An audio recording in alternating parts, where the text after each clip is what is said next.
নমস্কার বন্ধুরা, চলে এসেছে আজকে একটা নতুন ভিডিও নিয়ে। ভিডিওটা প্রথম থেকে শেষ পর্যন্ত দেখবেন। আজকে বাজার থেকে দুটো ইলিশ মাছ এনেছে, সেই ইলিশ মাছ দুটোই এখন বেছে নেবো। বাছা হোক, তারপরে কি রান্না হয় পরে। এই দেখুন, এই দুটো ইলিশ মাছ এখন আমি বেছে নেবো। ভালো করে বেছে ধুয়ে নিই, তারপরে দেখা যাবে। ইলিশ মাছের মাথা দিয়ে আর কচু দিয়ে ঝোল বানাতে বলছে, তো ইলিশ মাছের মাথা দিয়ে কচু দিয়ে ঝোল বানাবো। দুটো মাছের ভেতরেই ডিমে ভর্তি। এই দেখুন, দুটো মাছের ভেতরেই ডিমে ভর্তি।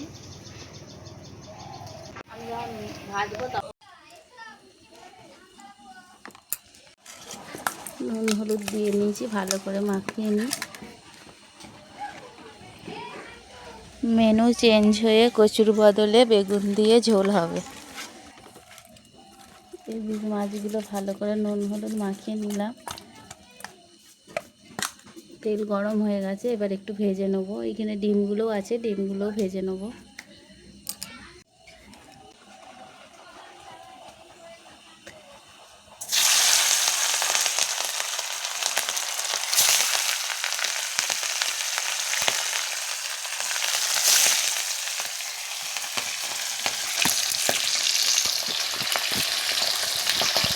ইলিশ মাছ আমি ভাজতে দিয়ে দিয়েছি।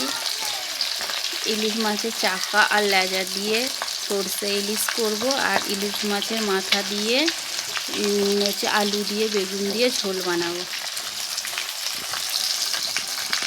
ইলিশ মাছ দিয়ে ইলিশ মাছ ভাজা হয়ে গেছে, এবার আমি তুলে নেব। হালকা করে ভেজেছি। মাথাগুলো চিড়ে দিলে একটু ভালো ভাজা হয়।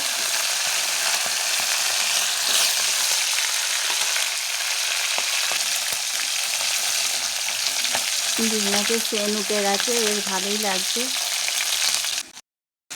এদিকে তো ইলিশ মাছ ভাজা হচ্ছে, আর আমাদের রুই মাছও কেনা হয়েছে। এই দেখুন রুই মাছ, এই দেখুন রুই মাছটাও কেনা হয়েছিল। আমার মেয়ে ইলিশ মাছ খেতে খুব একটা ভালোবাসে না, খায় কিন্তু খুব একটা ভালোবাসে না। কাঁটাটা বেশি বলে বেশি খেতে পারে না। তো আমার আবার ইলিশ মাছ খুব পছন্দ, তার জন্য ইলিশ মাছটা আমরা খাবো। আর রুই মাছের ঝাল ওকে বানিয়ে দেবো, ও খাবে।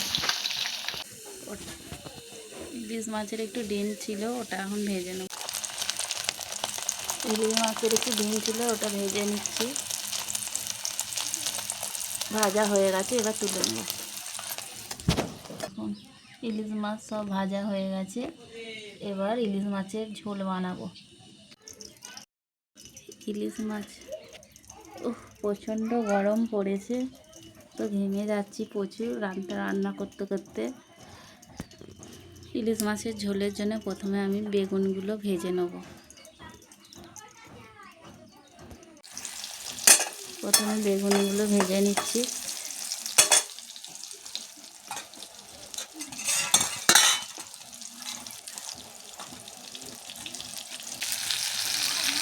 বেগুনগুলো ভাজা হয়ে গেছে, এবার এখন তুলে নিই।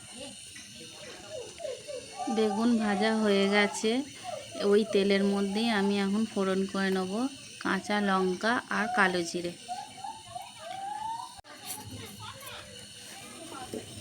কাঁচা লঙ্কা আর কালো জিরে দিয়ে দেবো।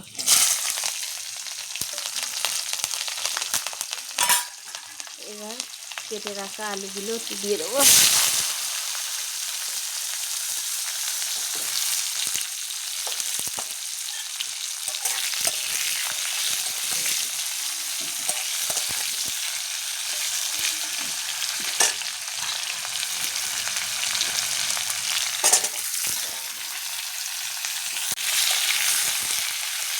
আলুগুলো একটু ভালো করে নেড়ে নিই।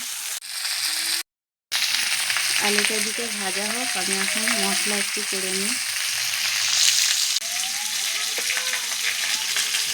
একটু মশলা করে নেবো, তার জন্য প্রথমে একটু দেবো 1/2 চামচ হলুদ, হাফ চামচ জিরে, হাফ চামচ দেবো লঙ্কার গুঁড়ো।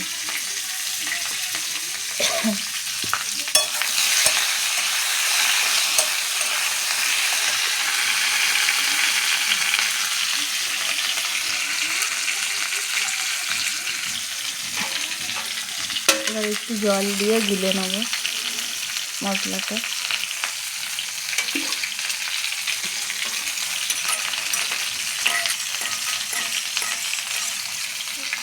আলুটা ভাজা হয়ে গেছে, এবার এই মশলাটা, আলু ভাজা হয়ে গেছে, এবার এই মশলাটা দিয়ে দেবো।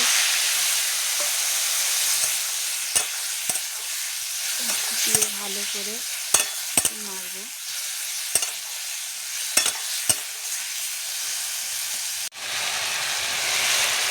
লবণ দিতে আমি ভুলে গিয়েছিলাম, এখন একটু লবণ দিয়ে নেব।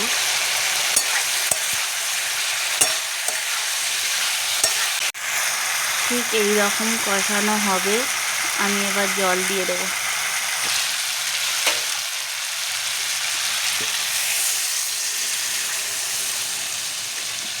আলু অর্ধেক সেদ্ধ হয়েই গেছে।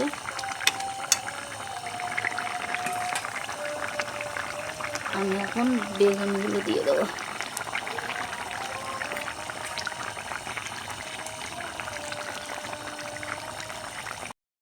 আলু সেদ্ধ হয়ে গেছে, এবার মাছের মাথা দিয়ে ঝোল নামিয়ে নেবো। এদিকে আমার মেয়ে বালতি ধরে যাবে। এ বাপরে কত জল তুলেছে! এ 1 গ্লাস জল তুলেছে, ফেলে দেবে। তরকারি হয়ে গেছে, এবার নামিয়ে নেবো।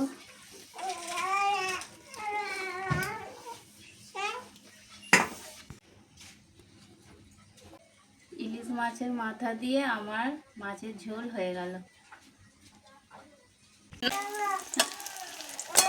মেয়ের জন্য ওই মাছটা ভেজে নিলাম।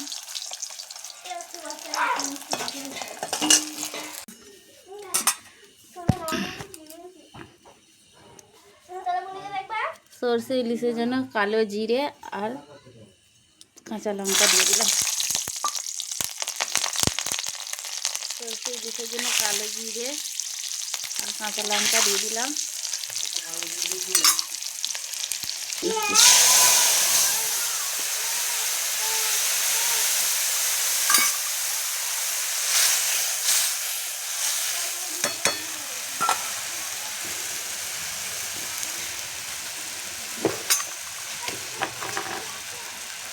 এর মধ্যে একটু হলুদ দিয়ে দেবো।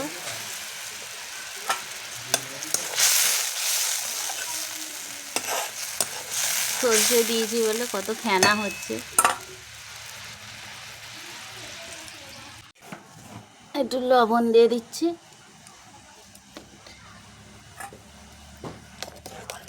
ফুটে উঠলেই মাছগুলো দিয়ে দেবো। এইদিকে সর্ষেটা এই যে ছেঁকে নিয়েছি, কত দেখুন খোলা বেরিয়েছে সর্ষের খোসাটা। এগুলো মুখে পড়লে খাবার সময় ভালো লাগে না। ঝোল ফুটে গেছে, এবার আমি সব মাছগুলো দিয়ে দেবো। ও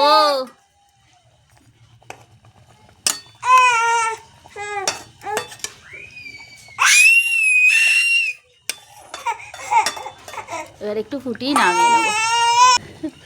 রুই মাছটা এই ঝোলেতেই দিয়ে দিচ্ছি।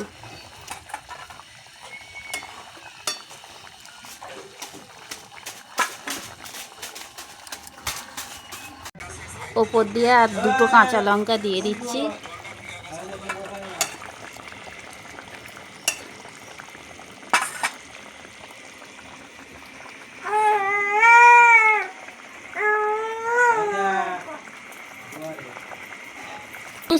সরষের তেল দিয়ে দিচ্ছি।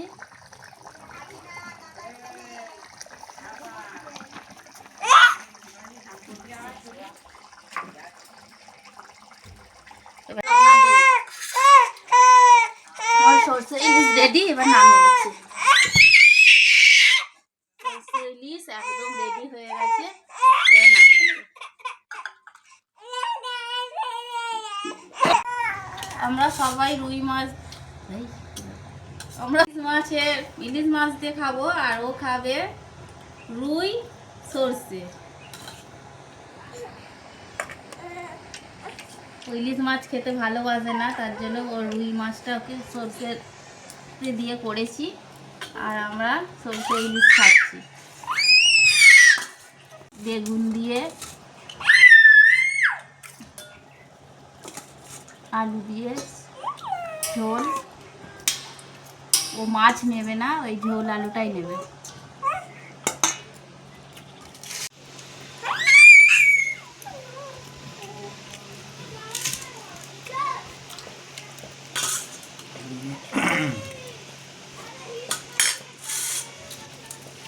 দেখি খেয়ে কেমন হয়েছে সরষে ইলিশটা। খুব সুন্দর টেস্ট আছে। ইলিশ মাছের বড্ড কাঁটা, ওই জন্যই আমার মেয়ে খেতে চায় না। আর এই ছোটটা খুব বদমাইশি করছে, খেতে দেবে না। তরকারিতে পা তুলে দিচ্ছে। এরকম নিত্য নতুন ভিডিও পেতে আমার চ্যানেলটিকে সাবস্ক্রাইব করে আমার পাশে থাকবেন। সকলে ভালো থাকবে, সুস্থ থাকবে, সাবধানে থাকবে।